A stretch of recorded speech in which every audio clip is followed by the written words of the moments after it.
Olá, meu amigo e meu irmão. A reflexão que quero compartilhar está em Isaías, capítulo 46 e Atos, capítulo número 4. Lembrai-vos das coisas passadas desde a antiguidade, que eu sou Deus, e não há outro Deus, não há outro semelhante a mim, que anuncio o fim desde o princípio e desde a antiguidade as coisas que ainda não sucederam. Que digo: o meu conselho será firme e farei toda a minha vontade. Isaías capítulo 46, versículos 9 e 10. Porque verdadeiramente contra o teu santo Filho Jesus, que tu ungistes, se ajuntaram não só Herodes, mas Pôncio Pilatos com os gentios e os povos de Israel, para fazerem tudo o que a tua mão e o teu conselho tinham anteriormente determinado que se havia de fazer. Atos, capítulo 4, versículos 27 e 28. A soberania de Deus. Deus diz: meus desígnios prevalecerão e realizarei todos os meus intentos. Por isso, guardarei todos os meus estatutos e todos os meus juízos e os cumprirei. Eu sou o Senhor. Levíticos capítulo 39, versículo número 37. Por isso Jó diz: bem sei que tudo podes, e nenhum dos teus propósitos pode ser impedido. Jó capítulo 42, versículo número 2. Seus propósitos abrangem todas as coisas, incluindo o pecado. Por isso, a crucificação de Cristo foi da vontade de Deus, apesar de ter sido o maior pecado jamais cometido. A sorte se lança no regaço, mas do Senhor procede toda a determinação. Provérbios, capítulo 16, versículo número 33. O próprio fato de que Deus é Deus implica que seus propósitos não podem ser frustrados. Não há ninguém como Deus. Se algum propósito de Deus fracassasse, isso implicaria que há um poder maior que o de Deus. Implicaria que alguém pode impedir sua ação quando ele decide fazer algo. Mas ninguém pode deter a sua mão, como entendeu Nabucodonosor. Seu domínio é sempre eterno e seu reino é de geração em geração. Todos os moradores da terra são por ele reputados em nada, e segundo a sua vontade ele opera com o exército do céu e moradores da terra.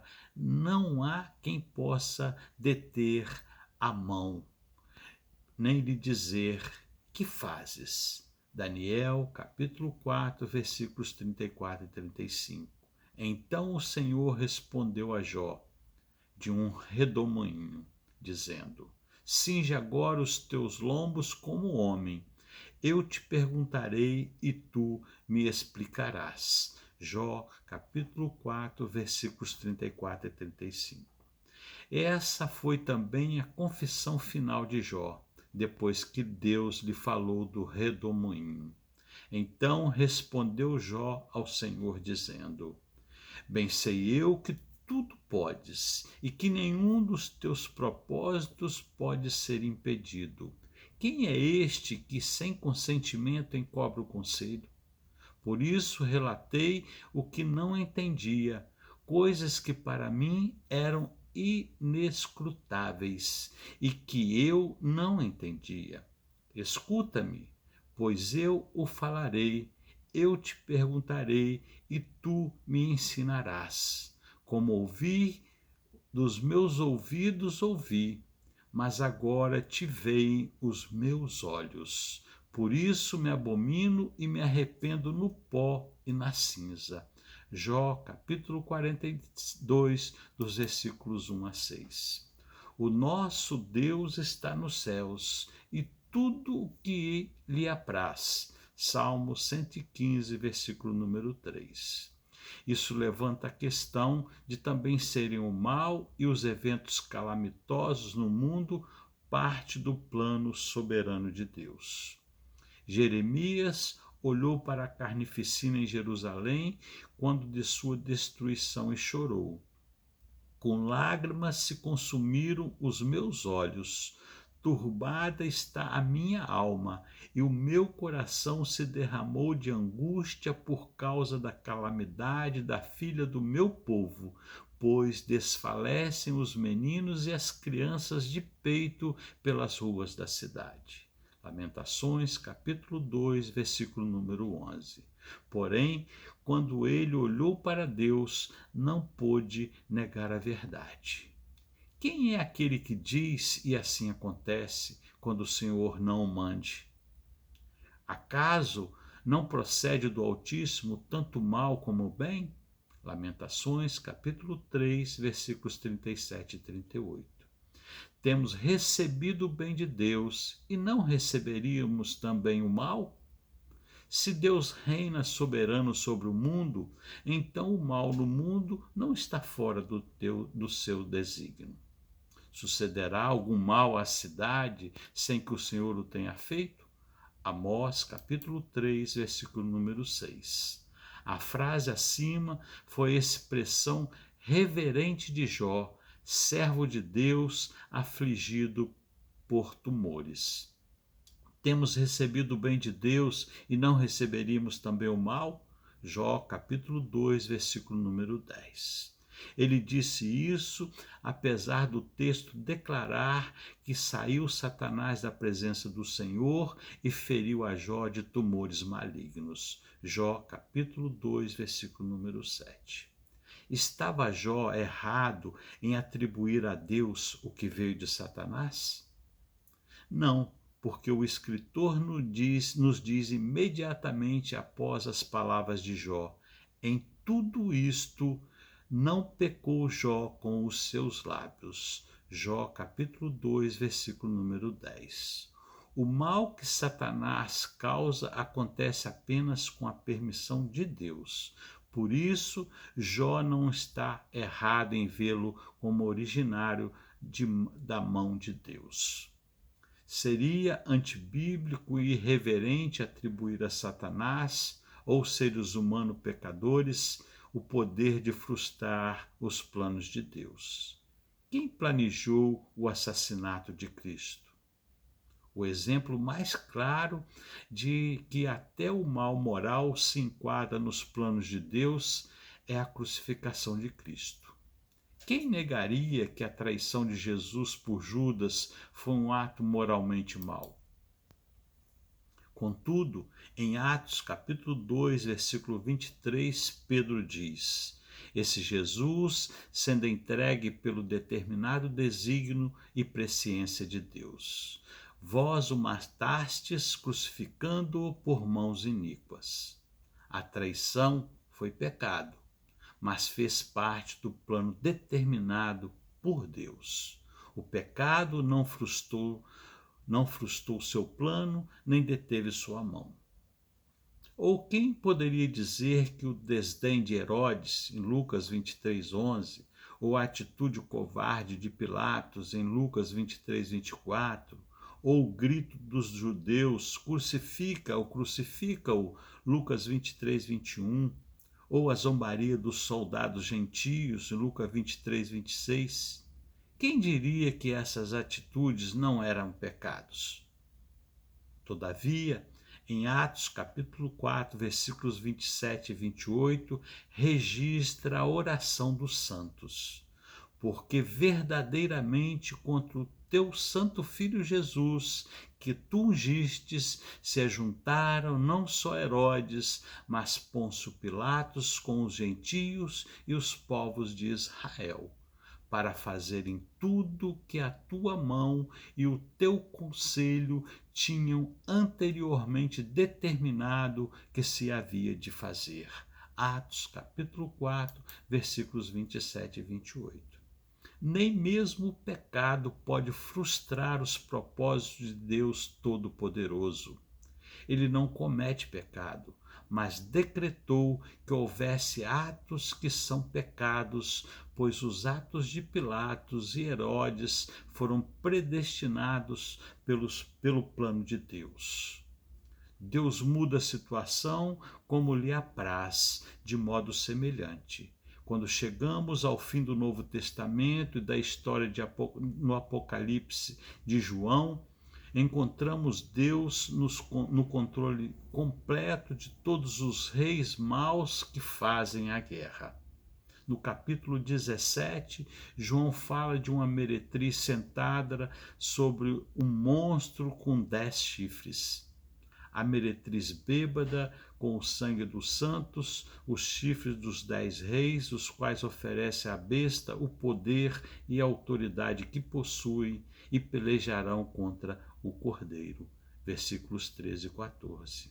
Será que esses reis maus estão fora do controle de Deus? Será que estão frustrando os planos de Deus? Longe disso. Sem saber, estão fazendo a vontade de Deus. Porque Deus tem posto em seus corações que cumpram o seu intento e tenham uma mesma ideia e que deem à besta o seu reino, até que se cumpram as palavras de Deus. E a mulher que viste é a grande cidade que reina sobre os reis da terra. Apocalipse, capítulo 17, versículos 17 e 18. Ninguém na terra pode escapar ao controle soberano de Deus. Com ribeiros de águas, assim é o coração do rei na mão do Senhor, que o inclina todo o seu querer. Provérbios, capítulo 21, versículo 1.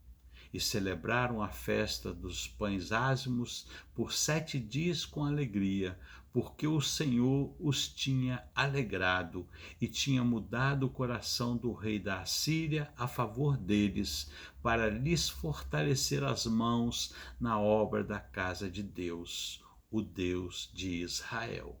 Esdra, capítulo 6, versículo 22. As intenções malignas das pessoas não podem frustrar as determinações de Deus. Essa é a lição da história da humilhação e exaltação de José no Egito. Seus irmãos o venderam como escravo. A esposa de Potifar fez que fosse encarcerado. O copeiro de Faraó esqueceu na prisão por 2 anos. Onde estava Deus em todo esse pecado e desgraça? José responde em Gênesis capítulo 50, versículo número 20. Ele diz aos seus irmãos culpados: vós, na verdade, intentastes o mal contra mim, porém Deus o tornou em bem, para fazer como vedes agora, que se conserve muita gente em vida. A desobediência teimosa do coração das pessoas não leva aos fracassos dos planos de Deus, mas à sua concretização. Pense na dureza do coração em Romanos capítulo 11, versículo 25. Porque não quero, irmãos, que ignoreis este segredo, para que não presumais de vós mesmos, que o endurecimento veio da parte sobre Israel até que a plenitude dos gentios haja entrado. Quem governa a ida e a vinda dessa dureza do coração? Em Romanos capítulo 11, versículo 31, Paulo fala aos gentios sobre a desobediência de Israel ao rejeitarem o Messias. Estes, Israel, foram desobedientes, para que igualmente eles, os gentios, alcancem misericórdia. Quando Paulo diz que Israel foi desobediente para que os gentios pudessem receber os benefícios do Evangelho, os planos de quem ele tem em mente? Só podem ser os planos de Deus. Israel, com certeza, não imaginou sua desobediência como maneira de abençoar os gentios ou obter misericórdia para si mesmo, dando toda essa volta. Não seria então a lição de Romanos 11:31, que Deus rege a desobediência de Israel e a volta exatamente para os propósitos que planejou? Assim também estes agora foram desobedientes para também alcançarem misericórdia, pela misericórdia a vós demonstradas. Romanos, capítulo 11, versículo 31. Que o Senhor nos abençoe e nos guarde, que o Senhor tenha misericórdia de nós e nos dê a paz. Amém e amém.